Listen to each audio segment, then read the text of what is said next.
Morning, everybody. Welcome, week 36 PB Sports Talk Show. I'm fired up this morning. I was up multiple times overnight. I got a lot to get to today. We got a full show. I'm going to pop it up here so everybody could see. We're going to do game two talk of the NBA Finals. Aaron Rodgers to the Steelers. Is Trey Hendrickson coming to the Lions? A little bit more about Tom Thibodeau. Had a lot to say this week. Not sure if anybody saw it. I'm going to show you a 1-minute clip on Tom that's very, very touching, and it makes you wonder a lot of things. All-Star, Superstar, Hall of Fame, there's a huge difference. You see I have about 10 players there, some past, some current. Was in a huge debate yesterday, about 50,000 views, hundreds of comments, just a lot of back and forth about LeBron and people previous to him, Hall of Famers, All-Stars, Superstars previous, that I just don't think agree with how he's conducted himself. But I'm going to start this morning with this absolute nonsense by Simone Biles, former Olympian, who has 11 medals, 7 of which are gold. She came out last night, and Riley Gaines, for those of you who are not familiar, as you can see on the screen there in the blue top with the Kentucky on it, was a top swimmer in the country a couple of years ago. And the person next to her is a male who changed their name to Leah Thomas and began performing in women's sports. It's probably the most polarized incident of this, and Riley became a spokesperson against things like this, against this very, I don't even know how to describe it. This is a male participating in female sports. This is a topic I've stayed away for a long time, but after last night, I just decided I can't do that anymore, and I'm sure I'll receive some hate. I don't really care. I was a longtime coach. I coached a lot of young people, and in my camps, I coached young girls, and even girls that were in 7th, 8th, 9th, and even 10th grade. And to think that their dreams, that their aspirations could be destroyed, their security, their safety, I'll get into all of that in a moment. But I want to highlight this here because this is truly alarming. And I guess when you don't do what I do now, and you just live your life and you let a lot of things pass by, and maybe you don't get all the details of what actually goes on out there and what the pulse of the people is. But when you follow it as closely as I do now, and you hear how people actually think, and you hear what's being done out there and the damage that's being done. I'm not a father, and I know for a fact, if I had a daughter, I would be one of the most outspoken people about this in the world. I would gather people together and I would speak loudly about this. I don't know what I would do, and I feel for so many parents out there. If somebody wants to go do that type of stuff, I'm not here to judge somebody as far as what their choices in life are. I leave that for people that are a whole lot smarter than me. I just don't even want to go there. What I would say is, if you want to do something like that, then go create your own league. Go create your own sport. And then people that want to go compete in a co-ed format like that, have at it. That way, at least somebody knows what they're getting into. You cannot be a female your whole life. Work your ass off. And as a coach, I can tell you the work that people put in. This makes me upset, very, very upset. There's no fake to this. There's no clickbait to this. There's no rage bait to this. This is terrible on every level. Riley Gaines worked her whole life to get on that podium. And if Leah Thomas, a male, as you can see, domination in size there, strength, athleticism, all of it genetically is different than women, period. End of subject, period. And her dreams were ruined because of this. And you have Simone Biles come out yesterday and say this. Let me enlarge this so you can see this nonsense. She She sends at Riley Gaines, you are truly sick. All of this campaigning because you lost a race. Straight up sore loser. You should be uplifting the trans community and perhaps finding a way to make sports inclusive or creating a new avenue where trans feel safe in sports, maybe a transgender category in all sports, but instead you bully them. One thing's for sure is no one in sports is safe with you around. Really? No one is safe with her around. You must be kidding me. How about, and I'm gonna pop this in. When I found this out, I jumped in. We'll look to the left here at 9:40 p.m. when I first caught wind that this was going on. My comment, I didn't watch this. There was a video that Riley posted. I believe she was on Fox News. I didn't watch this because it's likely to make me sick. Everyone is entitled to an opinion, but how can one side think it's okay to turn a sport on its head by letting a male compete with 99.99% women and then allow that to be 2 men, 5 men, 20, 1,000, and so on? And then I bullet. Not only is it wrong, someone's going to die. There's a girl who has brain damage from a male that identifies as a female that spiked a volleyball into her head, and she has brain damage. So someone is going to die. Legitimately, someone's going to die. Women have no privacy. Their enjoyment of sport is being ripped away. We're just going to change all that because someone wants to change their sexual identity. Why is this being forced or allowed? Start your own league. As I said earlier, if biological women want to compete against biological males, let them. They know they're signing up for that, but don't inject the opposite sex into it. It's bullshit. Then I wake up at literally 3, you can't see it here, but it's about 3:30 in the morning. And I say further, I cannot believe what I'm reading. I'm going to go ahead and say it. You should be ashamed of yourself. This is directed at Simone Biles. Like she cares what I think, but there are a lot of people that share my opinion. In fact, tens and tens and tens of millions. This is leadership. This is representative of how someone acts that represents the United States. This is pretty simple. Something like this is bigger than someone's opinion. This is about someone's safety, someone's privacy, someone's dreams, someone's livelihood. You're good with all that, and then have the audacity to tell someone they're sick, all to side with someone who created the problem by deciding one day to change who they are. These are two different issues. If someone wants to do that in their life, change identity, who are we to say yay or nay? But to inject them into others' lives without any choices, I call BS. How about if someone walked up to you and took away your 11 medals, including 7 gold, and you couldn't do anything about it? You'd be irrelevant, and how would you like that? How about if a biological male came and undressed next to you in the locker room before an event? You'd be mortified. Oh, and one final thing. What if someone took away your right to withdraw from the 2020 Olympics because of those personal reasons? What an irresponsible comment. Maybe think before you speak or write. Again, everyone is entitled to their opinion. Everyone's entitled to believe what they want to believe. Everyone's entitled to support what they want to support. But how a gal, and then she makes fun of her size. It's not here, but then she makes fun of her size and says, why don't you go pick on somebody your own size, which would be a male, I think was, and I'm paraphrasing, please, if I've missed it a little bit, I apologize.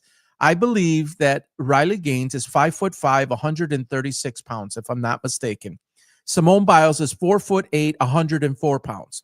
So 5'5", 136 pounds, a female, athletic swimmer, competitive swimmer at a high level in college is somehow male size.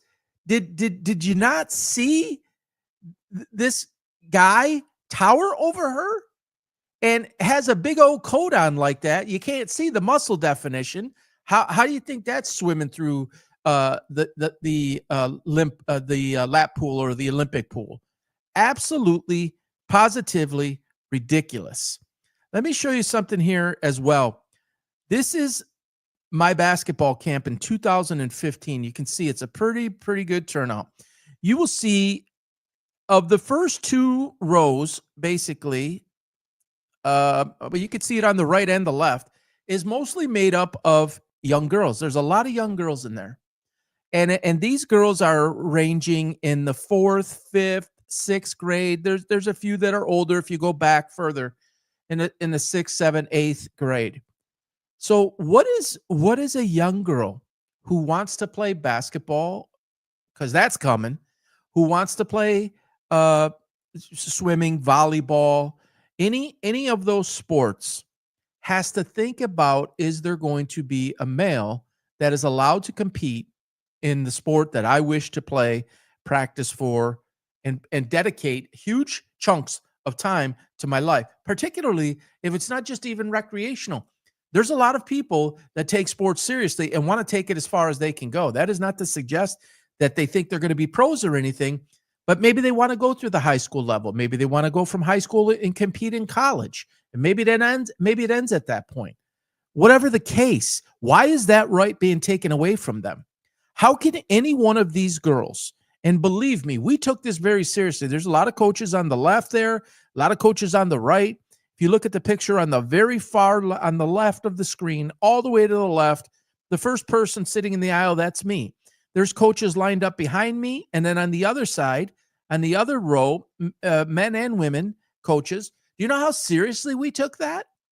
Do you know that there was two separate locker rooms, one for boys and men and one for girls and ladies, period. Period. Simone Biles, I wonder, and I don't know if you have any children. I know you're married to a Jonathan Owens, I believe, football player from the Washington Commanders. If you have a daughter, I wonder if a male comes into that bathroom and starts undressing, fully undressing, maybe naked next to your daughter, I wonder how you'd feel about that. I wonder if you'd feel the same, or if you're going to say, oh, let's separate it again and let's create a different bathroom or a different section, or they're going the stalls or whatever it is. This is about as an irresponsible statement as you can make to attack somebody like Riley Gaines, because she has become basically the world's leading spokesperson about this, because she lived it, because her dreams were ripped away, because her ability to stand at the pinnacle of that podium and win first place, she won second, was ripped away because a male competed against her. You can call this Leah Thompson or Thomas, whatever the hell you want. That's a male, biological male with genetics that can destroy most females. There's very rare instances and very rare cases where that wouldn't happen. Say, I don't have the scientific data in front of me, so please forgive me. But let's say 99% of males who want to convert over into a female are gonna dominate a female. How about the boxer who turned male and I believe obviously ripped away that girl's dreams of winning in the Olympics, and I believe there was some sort of stomach or kidney damage. Why does a girl have to go against a genetical male in boxing? And boxing is even another level. So like there's no physical nature in swimming on one athlete physically hitting another athlete. I got it. But boxing, how about the girl who was doing the fencing, and she went down to a knee to protest because it was a male under the mask? Where does it end? Where does it stop? Does somebody have to die for everybody? It seems like in our world today, it's like it just goes and goes. Anything goes until maybe somebody dies. And then there's enough people up in arms. And then suddenly something maybe comes to an end. Absolutely appalling. I am literally sick to my stomach about it. You know, again, I if I didn't do this, sports type of talk, and I probably wouldn't have an idea to the extent that this is happening. I mean, I'm a huge sports fan, but it probably wouldn't be on my radar as much. I might have kind of heard about it in the distance, but to follow this every day and get notifications about this stuff every day and help with content and things that I want to talk about. I mean, this is at the top of the list. It's viral. It's the number one topic on social media. I mean, this affects people at the youngest of ages and destroys dreams, destroys lives, privacy, security, safety, all of it.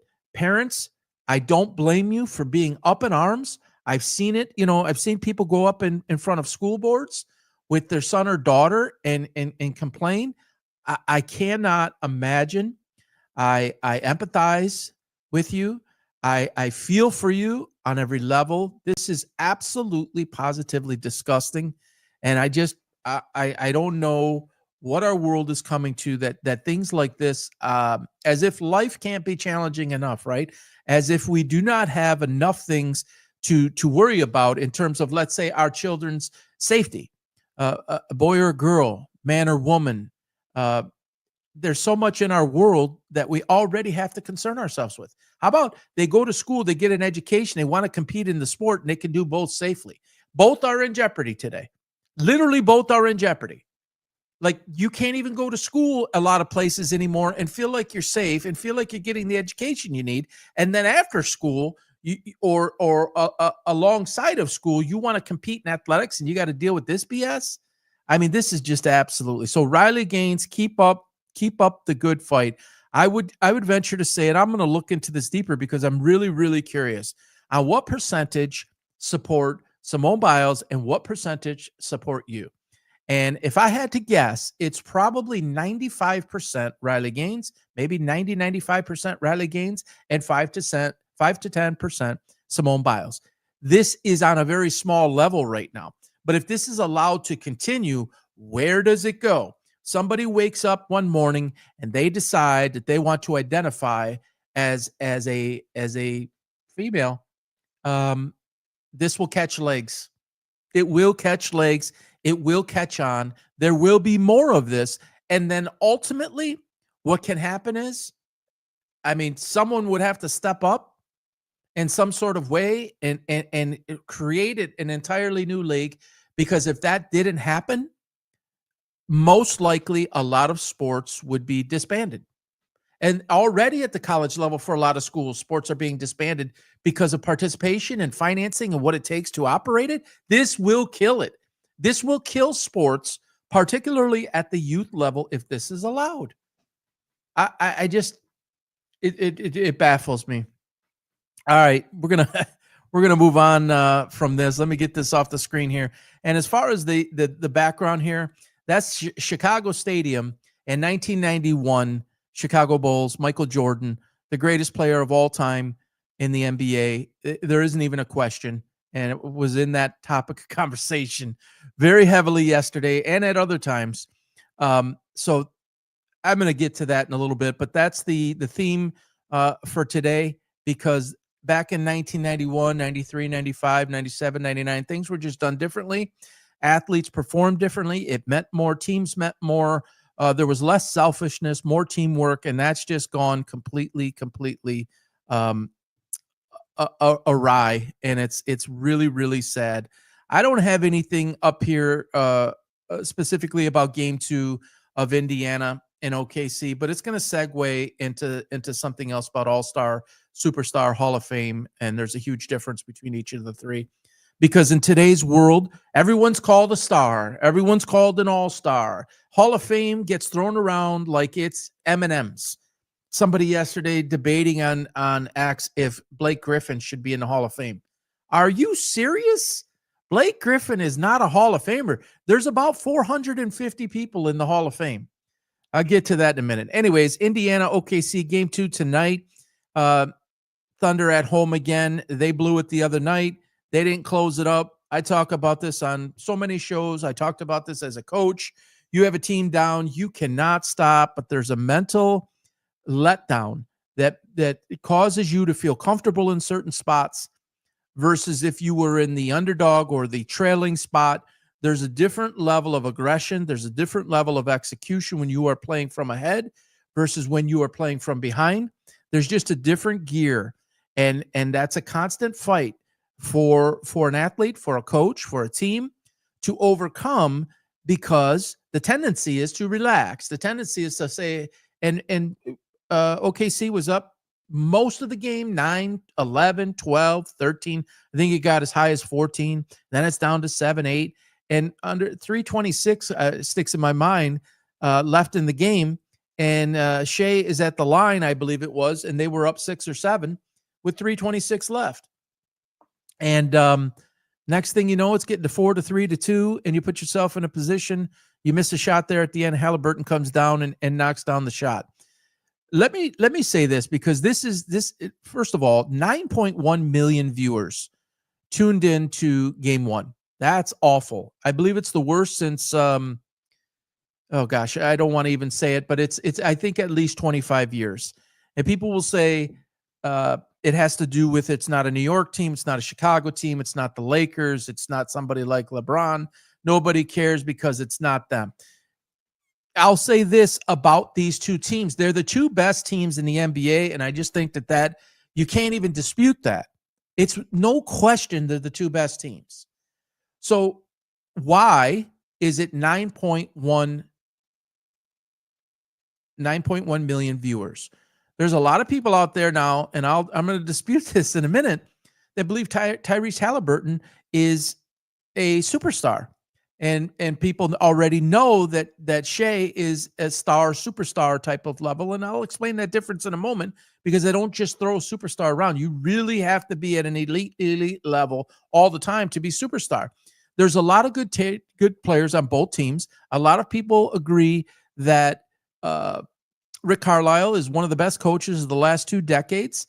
Both teams have terrific talent up and down their roster. Both have unique traits and qualities. They put it all on display the other night. You had a high scoring game. You had all the elements of pure basketball in play, and they got 9.1 million viewers.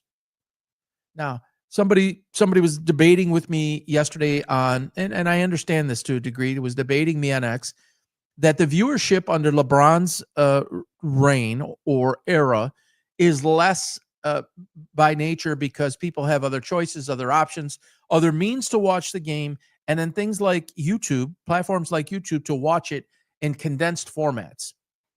I do agree that has affected it. There's no question that's affected it on some level, on some numbers. Let's just throw out a number, and I'll look into this too a little bit deeper, but I would venture to guess it's maybe in that 10 to 15% range of viewership that it has affected. Maybe not even that much. Maybe 5 to 10%.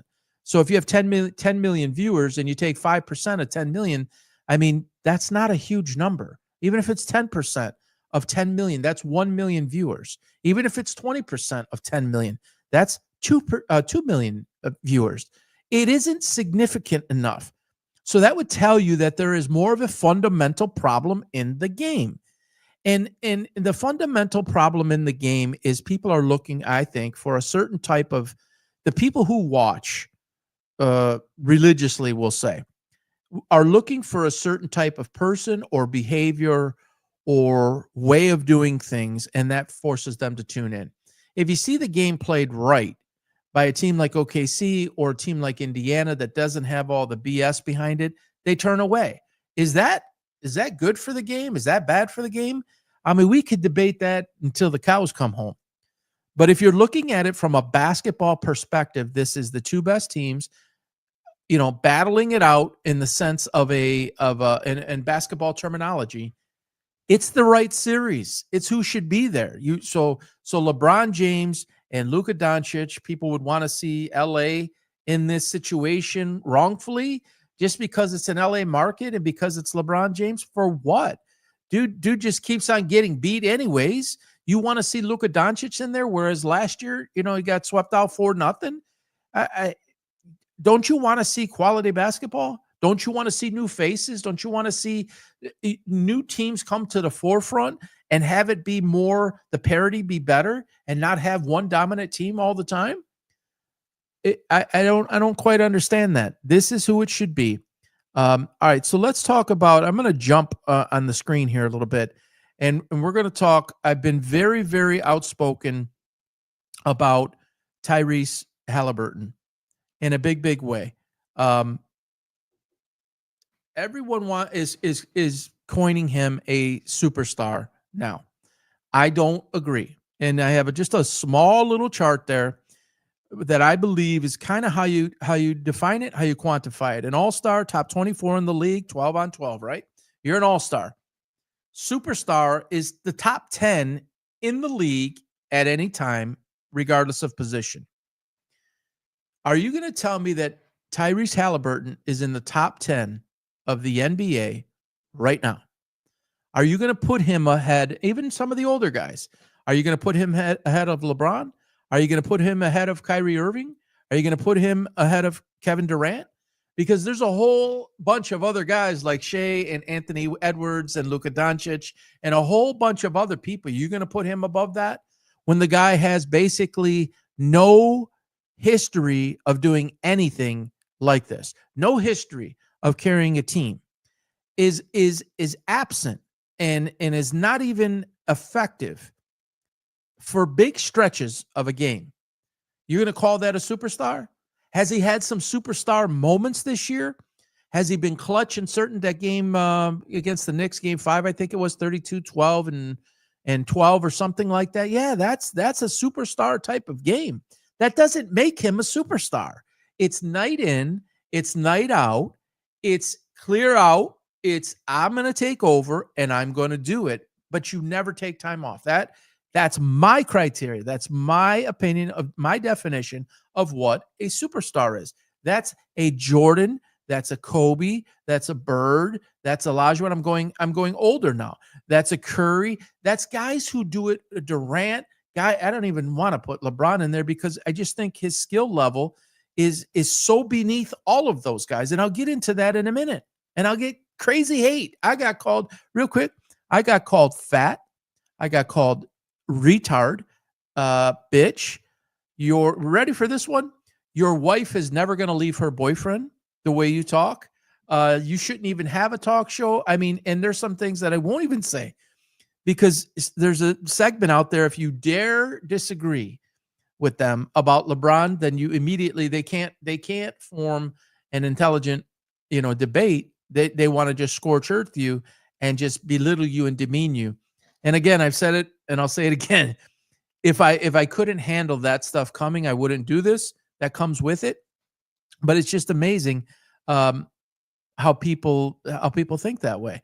And not that I'm anybody special because I coach, but I'm really deep into the game for a lot of years, and I look at it from a completely different perspective. And these people look at it from a pure fandemonium perspective. Fanatic, right? Fan is short for fanatic.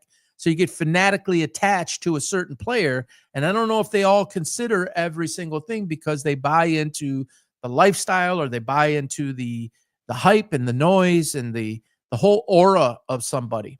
But when you really, and I've lived almost 53 years, so I had a chance to see how the guys of the past did it in a different era where it wasn't a me game, it was a team game, and how you picked one team and you stayed with that team.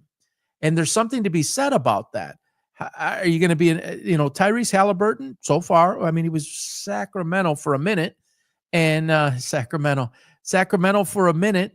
And then, went to Indiana, and that was crazy that they ever let him. I mean, he showed signs of being a very good player back then. And teams like that continue to have problems when they don't figure out, understand how to identify talent. They had him right on their team and they let him go.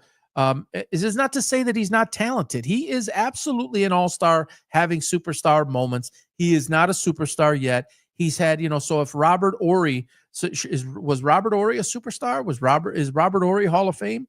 Dude had 5 or 6 finals type shots to win games or win series. Tyrese Halliburton did it the other day. Got to give him his due. That's a 19 or so foot jumper with whatever less than a second left. That swings the game in their favor. One in his column. He did it a few times during the year. He did it a couple of other times during the playoffs, I believe, at key moments. But I'm not ready to coin him a superstar. Dan Dockich disagrees with me. Jason Whitlock is now saying it.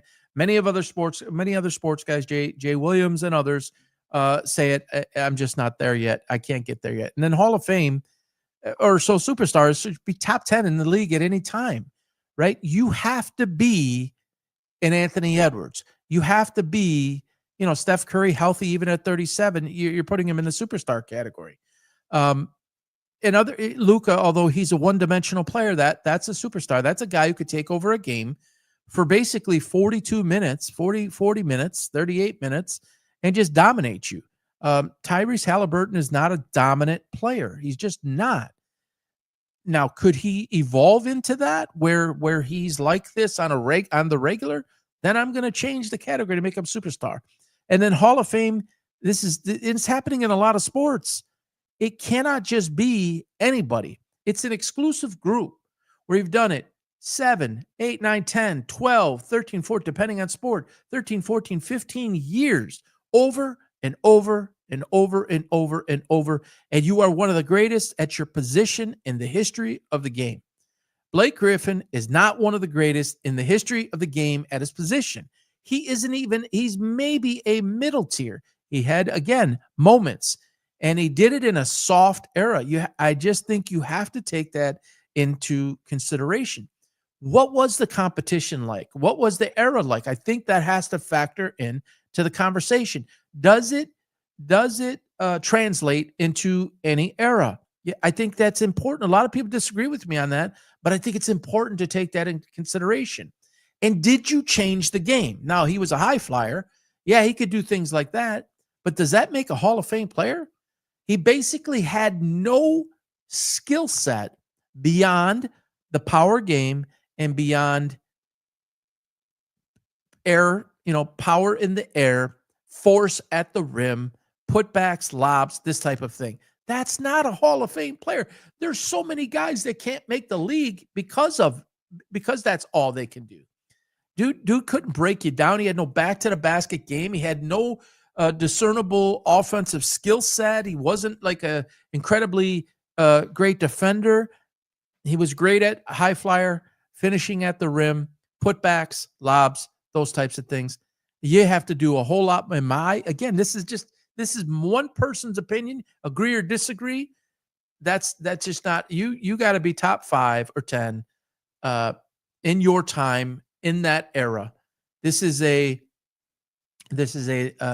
much as it pains me to say this is a LeBron kind of guy. This is a Durant kind of guy. Kobe, Michael, Bird, Isaiah, Magic, Olajuwon. You can go down the list. Absolutely go down the list. So I just think it's twisted in a lot of ways. Let me see if I have this. I don't. But I got into a conversation about LeBron yesterday. All right. Let me see. Yeah. Let me try one more thing here and see if I can pull that up. I thought I had it. Well, we'll use this graphic right here.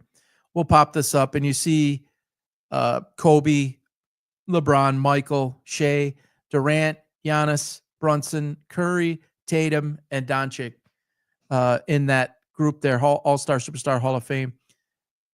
There was a comment on X, which has now, my response has now gone over 50,000 views. There's many dozens and dozens of likes and 60 or 70 comments. This is where people called me all those names. And I made a comment on somebody's comment about Kevin Durant and people, or not Kevin Durant, excuse me, Kevin Garnett, and people like Kevin Garnett from the past era. I don't think that they respect LeBron James for what he's done to the game. The viewership is down under his watch. So the game was changed for LeBron, in my opinion. He got away with things that you're just not supposed to. All of his nonsense, and I don't even want to go through it all again because I do it a lot, but all the flopping, all the talking, all the ring chasing, all of those things, all of those greats, and there's 2 of them on that screen from the past, Jordan and Kobe. Kobe played nice. This is my opinion. May he rest in peace. Kobe played nice for sure when LeBron came to the Lakers. But a private conversation, I think, any of those guys, either of those 2, and in my view, Michael's 1, Kobe's 2, and there's no debate on that. That's just my opinion. They changed the game. So not only do I think that past players, world-class players, Hall of Famers, guys that meant everything to the league, everything to the path of the game, to set it up for others. I don't think they like how LeBron carried that torch. And statistics tell you something about it. The style of the game, A lot of it changed because of LeBron. And let's talk about LeBron the player for a moment. This dude is an incomplete player. I will get crazy heat for this. I will cut a short for it and people will go ballistic. LeBron is not a complete basketball player. He never has been. And 2021, whatever years it is now, he's not going to be.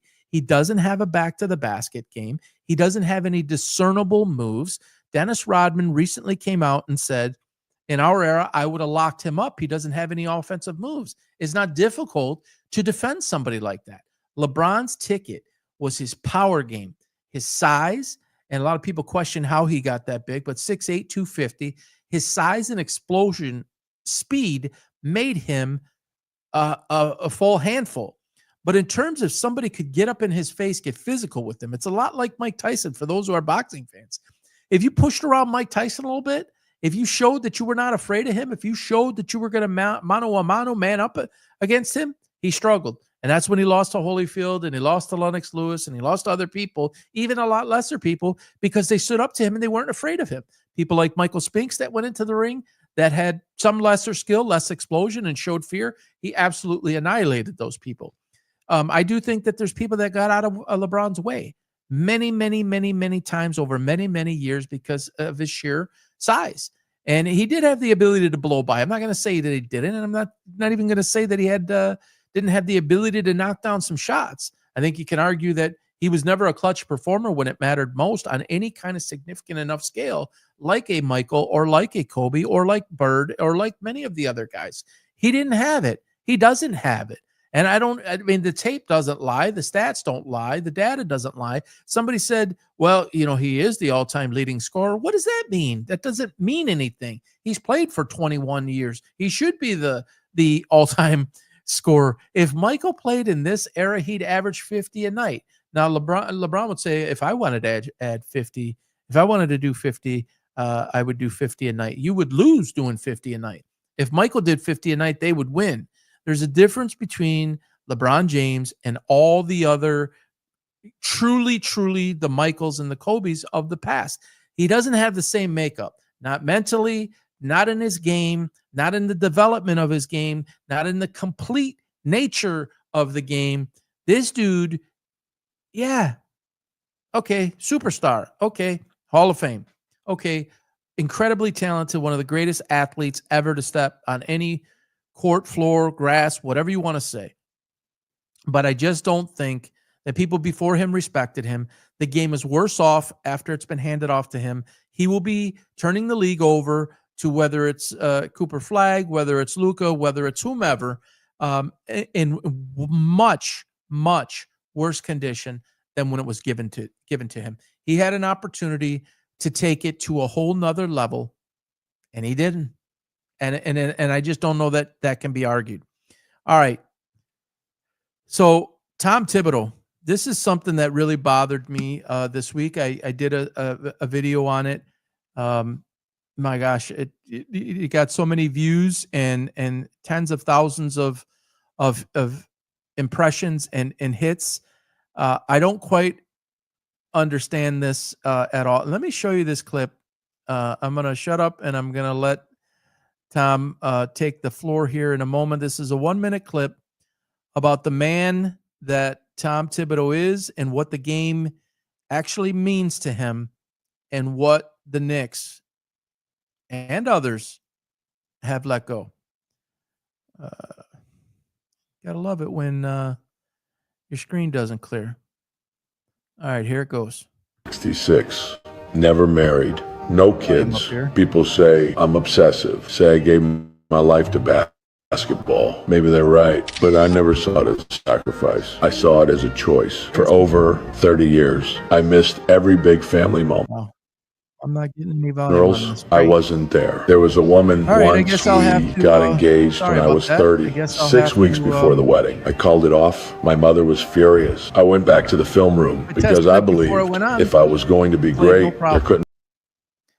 So in that video, Tom Thibodeau talks about he's 66 years old. He's never been married.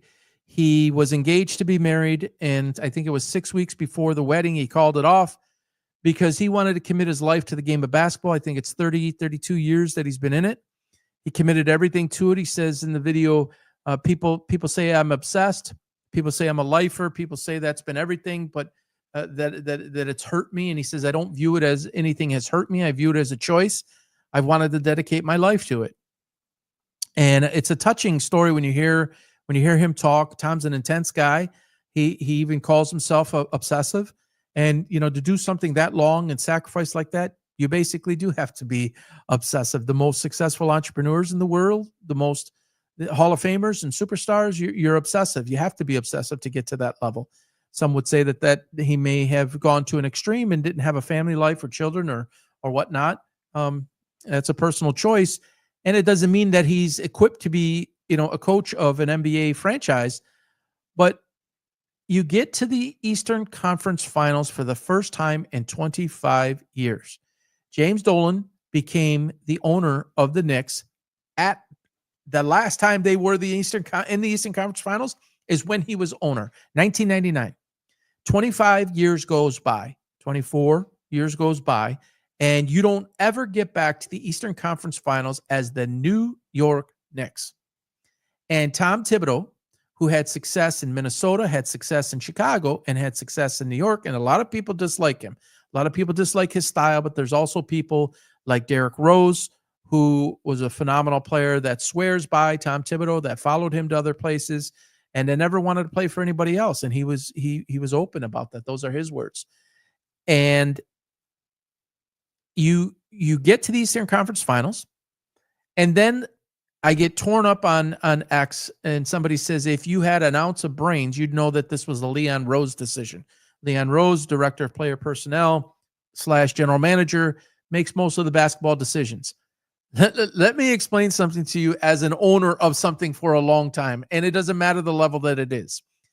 If you have been doing something for 25 years and it hasn't happened in 25 years since you took over, you've gone every year trying to accomplish it, and it doesn't happen, and then it happens, and then you axe that guy 3 days after you get eliminated in the 6th game of the Eastern Conference Finals, that's not Leon Rose's decision. That's Leon Rose's suggestion. There's no way that decision happens without James Dolan signing off on it. You can't make a decision like that because you have a lot of things to take into consideration before you make a decision like that. And even if you were a partner and you want to do that, you got to sit down in a room and you have to state your case as to why you think that's the best move for the franchise. You don't make that decision on your own. Not even as a partner, you don't make that decision on your own. James Dolan knew about this, signed off on this, gave the go-ahead to do this. And so the guy who brought you to the Eastern Conference Finals after 25 years, you broomed him out. Now you're considering hiring Jason Kidd, who I happen to like, and I actually think is a good coach. Mike Malone, who was broomed out of Denver because after he won a championship, because apparently he wasn't listening to his players. Rick Brunson was thrown out there. Jalen Brunson's father, who was an assistant, who won't be an assistant for them for very long. They'll clean that out. A lot like Sean Payton, I think. People say, oh, Brunson's going to have a say in that. Brunson, he's not going to be happy. He's going to want his dad around. Remember when Sean Payton took over the Denver Broncos and Russell Wilson had an office? And he said, Russell, you don't have an office here anymore. You're going to be just like everybody else. We don't just like bring people on because their son coaches, right? We don't, just because LeBron James plays on the Lakers doesn't mean that the Lakers have to draft his son. He forced that. So I don't think that I don't think Jason Kidd is going to do this. And I think if the Knicks are smart, they're not going to do this. I think Rick Brunson is the longest shot possible. How are you going to bring him into one of the biggest markets who just went to the Eastern Conference Finals? And let's remember, whoever you bring in, better at least, and that's not the goal. You obviously fired Tom Thibodeau because you think you should have gone further, or you have such a deep-rooted problem with the guy that you can't take it. Some say he plays his 5 and his 6 and his 7 top players too much, and they burn out and they get injured. There's a debate going on with that. I don't technically buy into that. I don't think he has a deep enough bench to go 8, 9, 10 deep. Like, say, an Indiana Pacer, they can really go that deep. Oklahoma City can really go that deep. Hey, Leon Rose, why don't you worry about building your roster a little bit and maybe not give up all your first round picks for Mikal Bridges. Like Tom Thibodeau didn't do that. You did that. So your whole future is in jeopardy because of the decision you made. And the New York Knicks, this is again, the New York Knicks being the New York Knicks. This is just ludicrous. So does Jason Kidd have some sort of resume that's going to automatically get them to the finals and win? Because getting to the Eastern Conference Finals is not enough. Getting there and winning, getting to the finals is your next step. Your next step is not going 7 games in the Eastern Conference Finals next year and losing. It's winning the Eastern Conference Finals and getting to the finals and then doing something with it. So that would be progress if you get to the finals and you lose and you're going to go back the next year and you're going to win. Come on, man. This is total. This is ridiculous. It's like you're just going to, he probably rubs some guys the wrong way. He's probably abrasive in some way. I think Tom Thibodeau actually has admitted that. I mean, look at the guy. He almost never looks happy. He's so emotionally invested. He's so locked in. He's so intense that probably comes off a certain way. But Phil Jackson, the Zen master, dude was pretty intense. He would take you off on the side and he would lay into you. I don't care what coach it is or was. Larry Brown's, all the legend coaches of the past would get in your face. And we live in an era today where that's no longer okay. And I coached that way. There's a lot of people that didn't like it. I had a lot of parents that were upset about it. But I now have some of those kids come back 10 years later and say, I understand it now. I had one on the show 2 weeks ago who said it. It doesn't matter if it's at that 8th, 9th, 10th, 11th, 12th grade level, or it's at the pro level. There are some differences, but if Tom Thibodeau does not push the most out of his guys, he's not going to get it, especially in the program now. These guys are getting rich in college and coming to the pros and getting money, massive contracts before they ever even prove a damn thing. And to motivate players in the NBA to bring it every night on an 82-game season, and if you are good enough to play in the playoffs and make long runs, and then to do that year after year, the mental resistance that you have as a player and a person just from going back over and over and over, that takes so much from the player. And then it takes so much from the head coach and the entire staff and organization to continually pull greatness out of you. You don't put greatness in, you pull it out. And so even if you're a great player, so let's look at somebody like Luka Doncic. I got news for you. Rob Pelinka's comment about we need to come back in better shape next year, that was directed at Luka Doncic.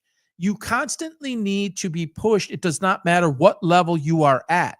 There are very, very few guys like Michael and like Kobe that you don't have to tell them anything.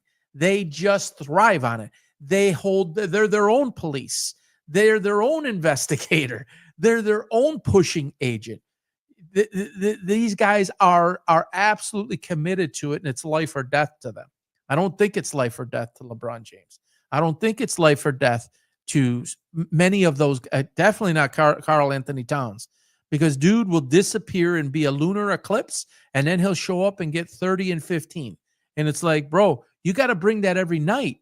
You can't do it whenever you want to do it and expect to win the championship. It's not easy to win any championship on any level, what it requires, especially at this level. You've got to be the greatest of the greatest. You don't have time to look the other way. You don't have time to do something else. Some of these guys, what they do, it's like you're in the finals or you're in the Eastern Conference or you're whatever. It's big game. And sometimes you got to keep these guys off of social media or something. Myles Garrett, you got a lackluster franchise with one of the greatest fan bases in the world. Your team is at OTAs and you're in Tokyo on social media talking about, hey, can I get some help buying a house? Anybody got any suggestions? Like, hello, you're the captain of the football team. And they just gave you $40 million a year.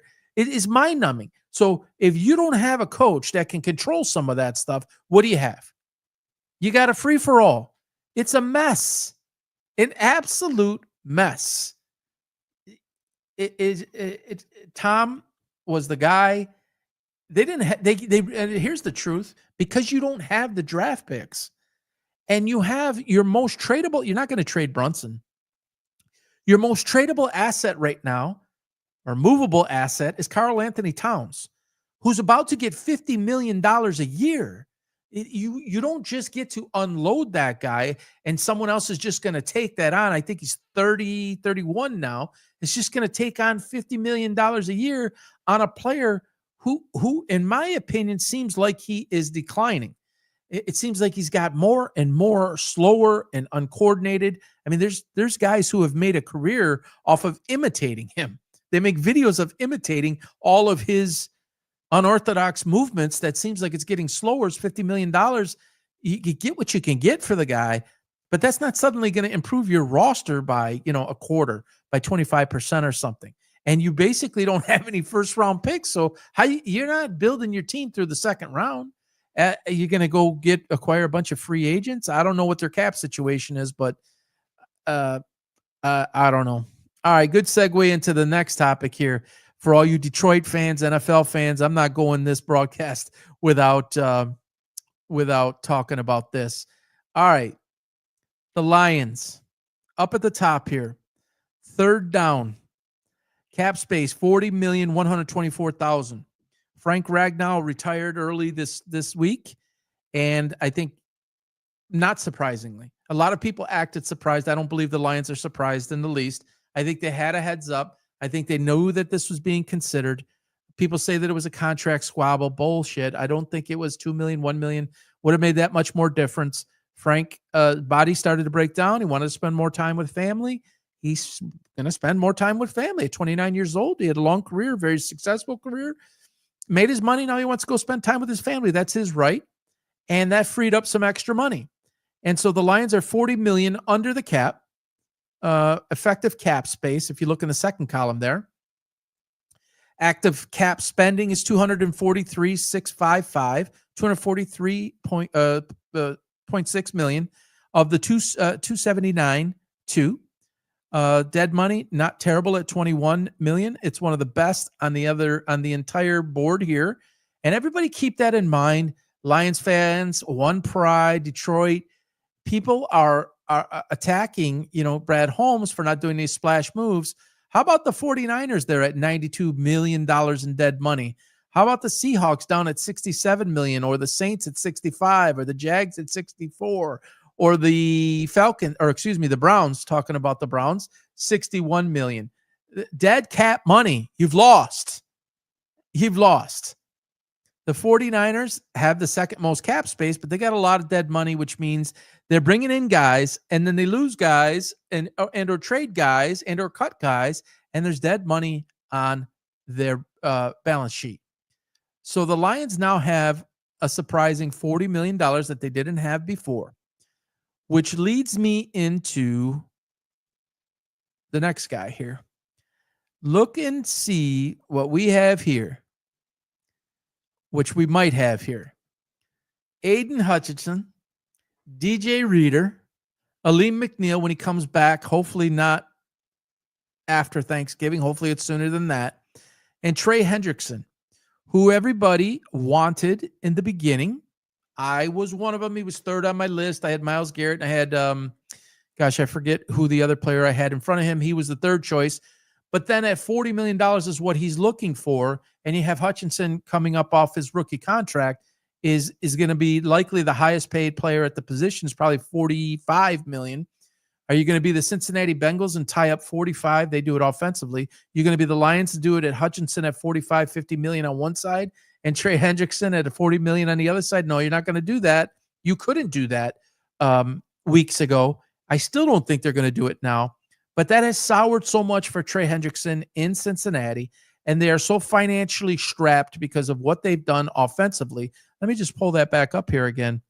Let's see where the Bengals are.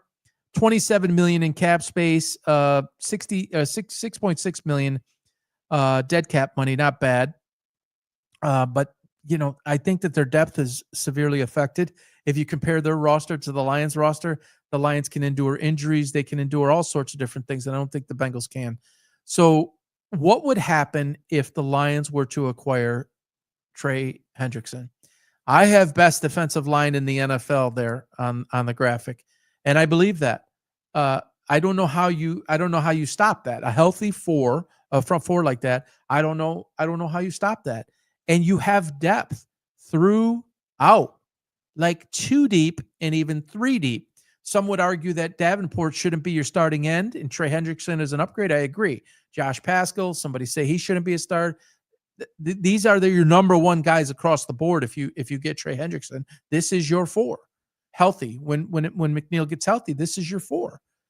Dominant. The Lions are already Super Bowl contenders without him. And there's people who think, and I don't even want to get back into it again. All right, I'm going to get back into it again. The Lions have a 2-year window. Oh my God, what are we going to do? It's not a window. When you're a great team, it's not a window.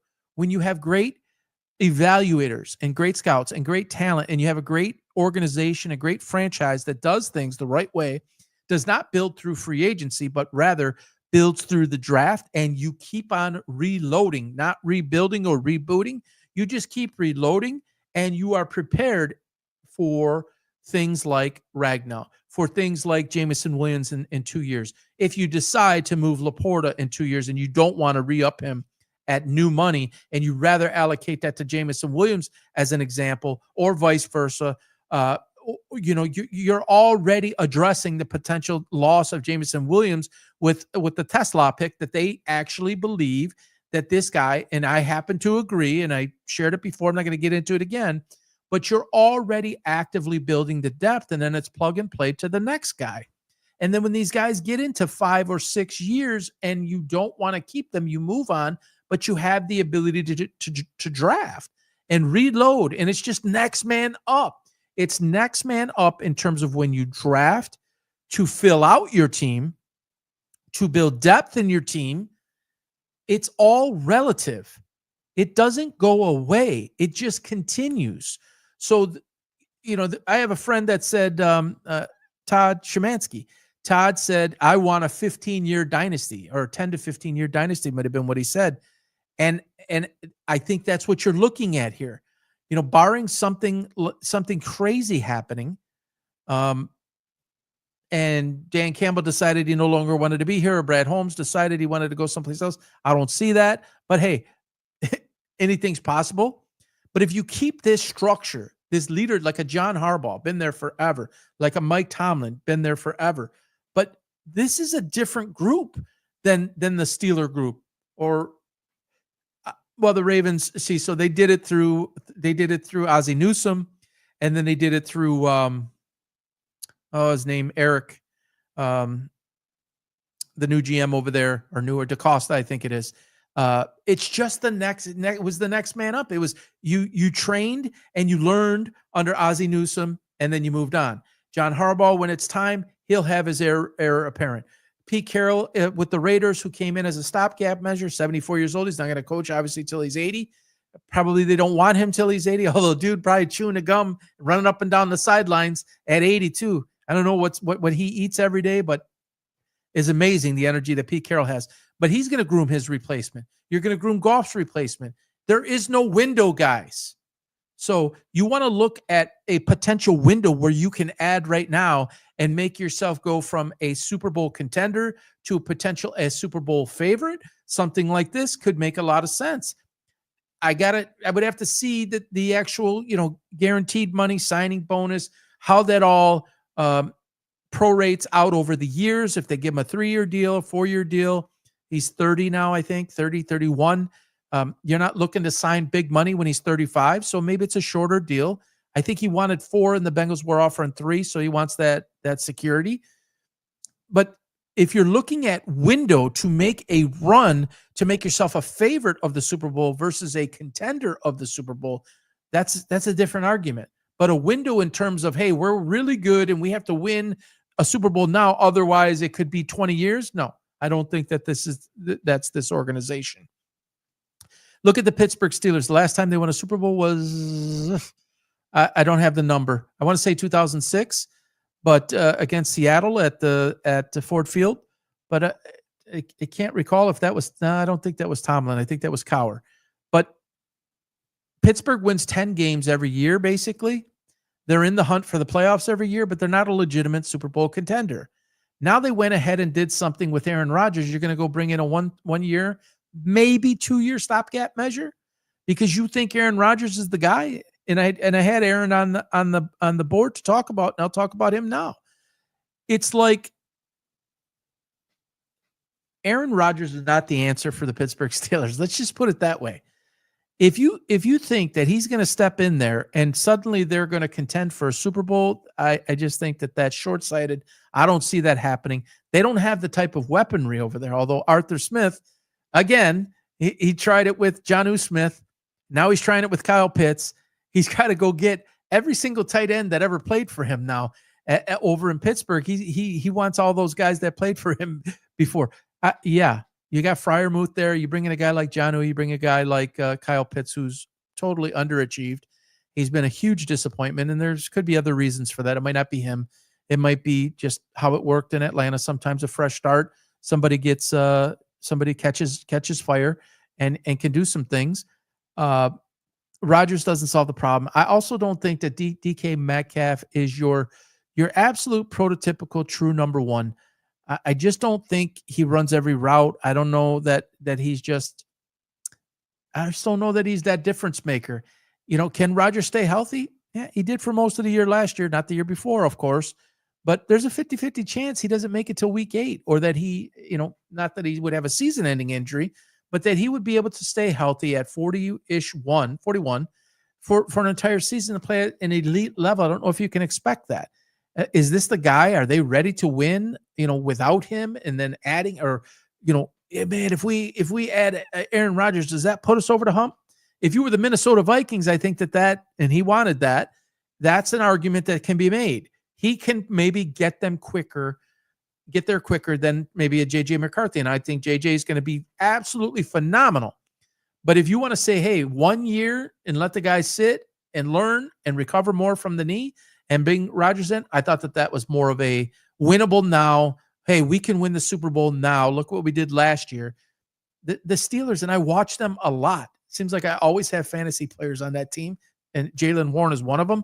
And by the way, Jaylen Warren, who's basically an Austin Eckler type of guy, who lost so many snaps to Najee Harris, now he will be utilized like he should be with a guy like Rodgers. So from that perspective, that standpoint, it'd be pretty damn good that way. And they do have a couple of weapons over there, but I just don't think that this makes that sizable difference.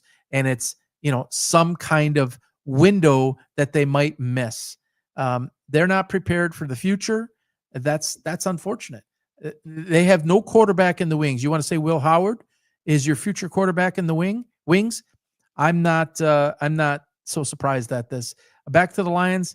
I hope and I pray that I would guess that he wants to win, and he wants to win now. I don't think the Bengals have the same opportunity. Sorry, Bengal fans. I've connected with a lot of you on X recently. I don't think that the Bengals have the opportunity to win at the level that the Lions do. And adding Trey back to the Bengals, I don't think that gives them the same odds to win at all as if he added himself or the Lions added him to the mix. In Detroit without Trey Hendrickson and the Bengals with Hendrickson, Detroit's a better team. And we'll go further. If you add him to the mix, I believe they're top 1 or 2 favorite to win the Super Bowl. He's that type of player. He's got a helmet on here. Ironically, a lot of people say that I look like Trey Hendrickson. It's pretty funny. There's been 3 or 4 athletes in history. Mark Recchi, for all you old hockey fans, boy, did I got that a lot when I was young. Yeah, you look like Mark Recchi. So Trey, man, that looks nice going across. Put him in some blue and silver. With these guys and the kind of depth that they have, I honestly don't know who's going to stop them. So that's a lot that I've covered. I will probably get torn up, but I don't really care. I'll get that cut up and get it put up. Before I go, you look to the right of the screen here, PB Mentors. That is something that I've wanted to do for many, many years. Started it about a year ago, put it on the shelf because other things had to be at the forefront. What do I mentor on? Life, sports, and business. I believe that they all interchange and intertwine, specifically on the sports format or the sports front. A lot of years of coaching. If you're a young player, you're trying to get over the hump. I have the experience. How you maybe want to impress a coach, how you maybe need to fit into a team format, how you should grow, what you should work on, areas of weakness that I would learn about that are in your game that I can actually give you workable solutions and even some goals to help you achieve. And then I can kind of mentor you from afar. Don't have to be on the court with you, because I'll tell you all again, the mental aspect of sports is as, if not more important than the athletic part. So there's guys like, just real quick here, Butch Harmon. This is fascinating. Butch Harmon, or oh gosh, what was the other coach's name? Hank Haney, Tiger's other coach, Hank, his last name escapes me. I want to say Hank Haney. Those guys, scratch golfers, and they just didn't have the ability to win at the highest level. Is that talent, or is that the mental aspect?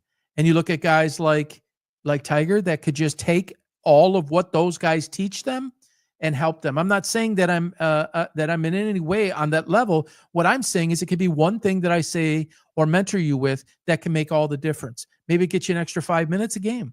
Maybe it gets you from 6th to 5th, like as in 6-man to 5th in basketball. Maybe it's something you're struggling with in terms of fit. Maybe it's something that you want to understand before a tryout. What do I need to do aside from athletically to impress a coach, to impress a staff? Maybe it's at the middle school level. Maybe it's at the AAU level. Maybe it's at the high school level. Maybe it's at the college level. I have a unique perspective, having studied it my entire life, having done it at multiple levels, certainly not the college level, certainly not the pro level, but I've coached all-state players. I've helped them get to all-state level players, and took over them, had them under my tutelage when they didn't have the mindset to be those players. And again, had one on a couple of weeks ago, and he says it didn't make sense then, it makes sense now. And I thought about it during the time, and had I not had that, I don't think I would have had the same success. That's not me tooting my horn. That's me just telling you that I have a lot to offer. Parents, this is a big deal. It's harder now ever than to see your kid go through a sports environment. There are so many factors to take into consideration. How do I get my kid onto a roster? What is the best situation for my son or daughter to get on a roster? How do I deal with the politics that goes onto it? How do I deal with my son or daughter catching the coach's eye? What are some additional things that I can do? Having been a coach, I'm looking for, I'm not going to give them all away, but I'm looking for specific things. And I will tell you this. A lot of it wasn't talent. Talent will stick out, but I was looking for other intangibles, and I can help you understand what those are. And so, yeah, is it important? We'll use basketball as an example. Is it important to be the first one in the gym and the last one to leave? Is it important to dedicate every extra moment that you have away from academics and family to build your craft and build your repertoire? Yes. But there's more that goes into it than just picking up a ball and shooting in a gym. You can shoot in a gym with a broom up to kind of act as a defender, or without, or even with a defender that's just standing there over and over and over and over and over and make those shots. And then you get in a game type situation, which you cannot replicate in practice, which you cannot replicate in scrimmage. Everything is different. When all the lights are on, there's a clock, there's a defense, there are refs, there's the intensity, there's pressure, there's people watching, there's family in the stands, there's mom, there's dad, brother, sister. Maybe it's a scout in the stand. And the guy a couple of weeks ago, Luke, said, hey, I was paying attention a lot of times to who was in the top row and watching me for my potential high school career at the time. I coached him in 8th grade. He was worried about who was in the top row, and it was affecting his performance. I'm going to help you get over all of that. I'm going to help give you that one or two things that you need that makes a difference, that perhaps is going to help you knock down that shot at the end of a game. That's perhaps going to help you get those extra minutes. That's going to help you maybe become a better teammate, maybe become a captain, maybe make a difference in somebody's life, maybe make that extra impression to a coach to get you on the team, because that's that important to you. Remember, Michael Jordan was cut from his high school team. It still strikes me. It's not like I just learned that. I've known that basically my whole life almost. It still blows my mind. So I doubt maybe he did something, but it's amazing what that coach could have been looking at. So every coach has a certain lens, but I've dedicated, probably 2 decades of my life to 3 decades of my life to teaching and leading in different ways, and the sports component 2 decades of my life. So, through text, through texting me and getting video, all through a secure app, Minect. Download the Minect app right on your phone. There's no meeting, there's no one-on-one drills. This is a safe and secure app for mentors like myself or experts in certain areas in certain fields. I can help you with that. It starts is for as simple as $15.